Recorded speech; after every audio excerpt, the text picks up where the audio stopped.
Have you ever gotten a raise, felt that excitement, and then a few months later looked at your bank account and just thought, wait, where did it all go?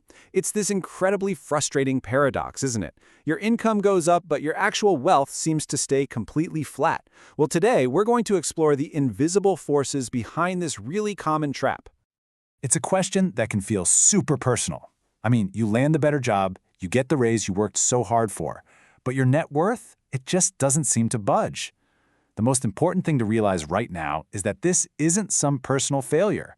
Nope, it's a shared experience for so many people. So what's really happening here?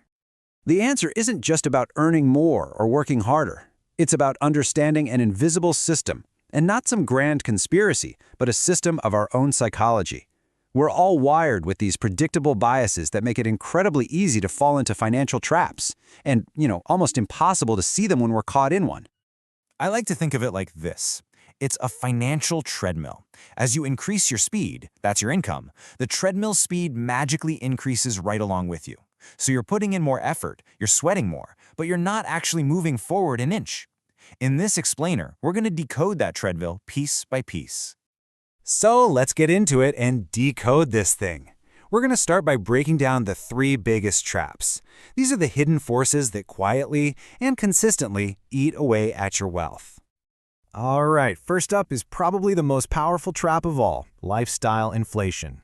This is just that natural human tendency to reward ourselves for getting a raise. And look, that's not a bad thing. The problem is our rewards have a sneaky habit of scaling up perfectly with our new income, leaving basically no room for wealth to actually build up. And this stuff, it hides in plain sight. It's the slightly nicer car after you get a promotion. It's moving to that bigger apartment in a better neighborhood. It's eating out a little more often. I mean, each decision feels pretty small and totally justified on its own. But when you put them all together, they create this kind of cage that keeps your savings rate stuck at zero. Okay, the second trap is what we can call the savings fallacy. Now, we're all taught to save money, and that is absolutely essential for things like an emergency fund.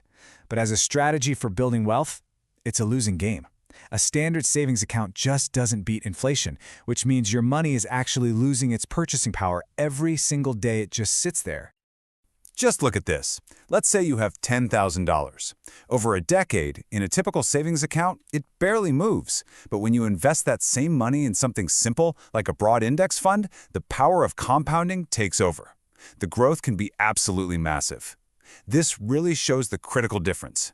Saving is for safety, but investing, that's for growth. And finally, we've got the third trap, the debt cycle. You can think of this as the engine that lifestyle inflation runs on.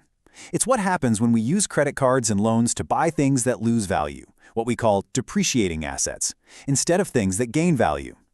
This creates a constant drain of cash to pay off the debt, money that could have been used to build your wealth instead. And you know the usual suspects here, right?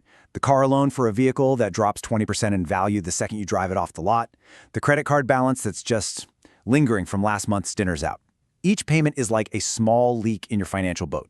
And over time, those little leaks can absolutely sink you. Okay, so how do all these traps actually play out in real life?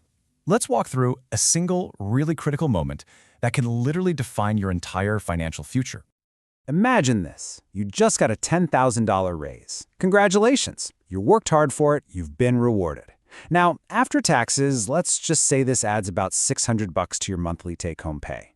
You are now standing at a fork in the road. Path A. That's the treadmill. That $600 goes straight into a higher car payment and more spending. Yeah, your lifestyle gets better, but your financial position hasn't changed at all. But Path B. That's the escape route. That same $600 is used to buy assets and get rid of liabilities. It is way less glamorous today, for sure, but it is the path to actual freedom tomorrow. So how do you escape these traps? Well, it's not about complicated spreadsheets or living on rice and beans. It's about a fundamental shift in your mindset. It's about completely redrawing your internal map of how money actually works. Here's a really powerful way to think about it. The single most powerful tool for building wealth is the space you intentionally create between what you earn and what you spend. The bigger that gap is, the faster you build wealth. It's really not about how much you make, it's about how much you keep and then put to work for you. And this is the whole point. We have to change the goal. The game isn't just about climbing the salary ladder. The real game is about using that salary to buy assets, things like stocks, maybe a small business, real estate, Things that can make money for you, completely separate from your time. And here is the simplest, most effective way to actually do it. It's a framework called Pay Yourself First. So before you pay your rent, your bills, or anything else, you pay your future self.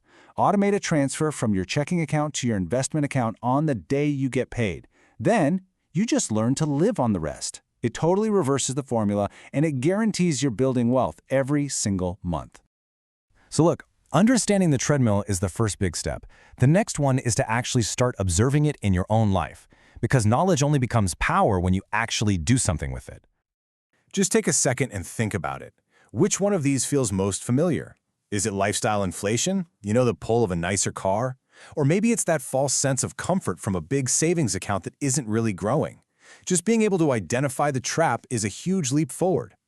So here's a little challenge for you. Don't change anything just yet. For 1 week, just become an observer of your own financial behavior.